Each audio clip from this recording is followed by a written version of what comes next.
Hey there, and welcome to the Millennial Rockstars podcast. This is season 1, episode 1, and I just wanted to give you this quick little episode to introduce you to the show.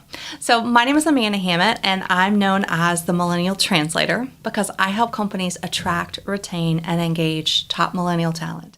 But on the millennial side, I help them to develop the communication and leadership skills that are going to be necessary because whether you're ready for this or not, millennials will be leading corporate America in the not too distant future. And our job is to help make sure that they're ready for that. So my philosophy when I'm working with a large Fortune 500 or a small to medium-sized business is that if you do not understand millennials, there's no way that you can lead them, and you definitely can't keep them. And that is a really expensive problem to have.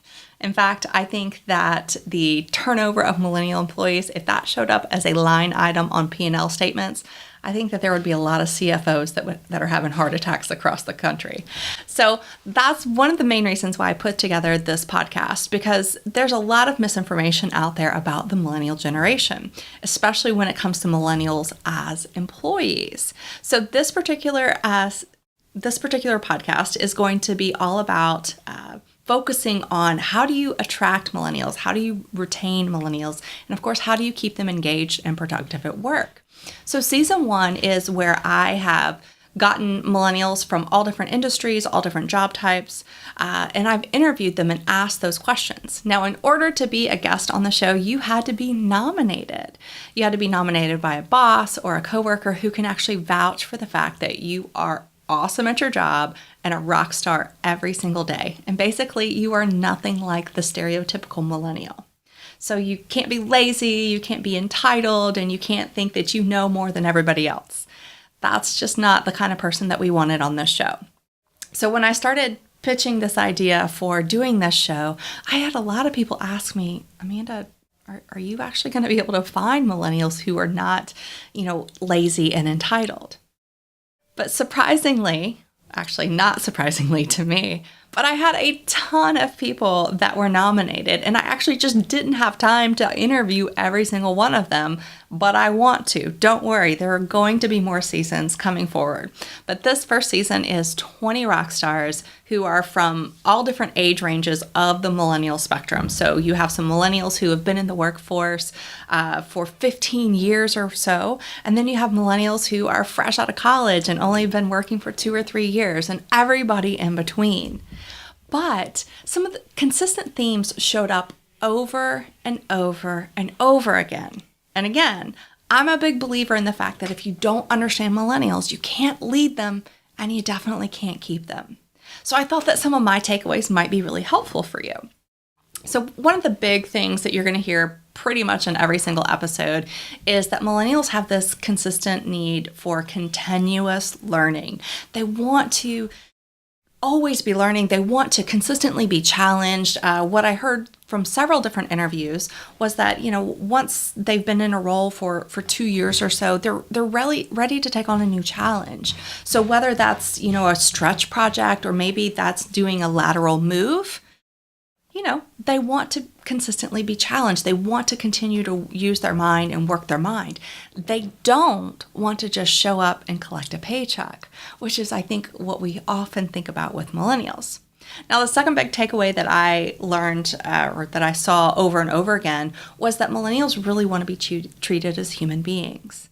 So I know millennials are known as snowflakes, but, this is really more about being treated as a human, as an individual, as a person, which we all really want at the end of the day. Corporate America sometimes or in the past several decades, has gotten this reputation for being a little bit cold and, treating everybody as they're a cog in this larger corporate wheel. But millennials really do want to make their mark on their team and on the company as a whole. But they want to do it as an individual. They want to be an individual contributor to an even larger team. So that's really where this humanistic idea comes in, where they really do want to be treated like an individual. Now, another interesting point about this is the is technology, and how technology has done some great things for productivity and efficiency and has really brought us together in ways that, we've never been able to do before. But it's also allowed us to miss out on some of those human aspects of work, that human to human connection. And as human beings, we're actually hardwired to want and desire that human to human connection. And millennials, they're just asking for that. So the third thing that I really saw loud and clear in season 1 was that, coupled with the first two, so continuous learning and being treated as individuals or human beings, millennials actually can be some of the most loyal employees that you'll ever see. And you're going to see that in multiple interviews here. Multiple. There's one lady who walks us through a deeply personal experience in her life and how her company, which is a very conservative company, really came through for her. And she actually used the phrase that she would run through walls for them. It's an amazing thing. And that's an extreme example, but there are many, many others where, bosses and company leaders showed grace and real, true leadership to these millennials. And that loyalty is coming through, because when you have a millennial who is a loyal employee, they're going to be incredibly hardworking and incredibly profitable for you, your team, and the company as a whole. So join us for season 1 of the Millennial Rockstars podcast. I think you're going to get a ton out of it. Don't forget to share it on your favorite podcast platform. We are out there for basically everything that you can find a podcast on. And if you have questions, let us know. So tune in for this episode, learn from the millennials themselves, and we'll see you in season 2. Thanks so much for joining us for this episode of the Millennial Rockstar podcast. If you are looking for even more information on millennials and some free resources, visit my website at amandahammett.com. The link is below. It's amandahammett.com. There you can download a free millennial employee engagement guide that will give you all kinds of tips and tricks on how to keep those millennials engaged on a day-to-day basis. Because we all know that millennials who are happy at work are more productive at work.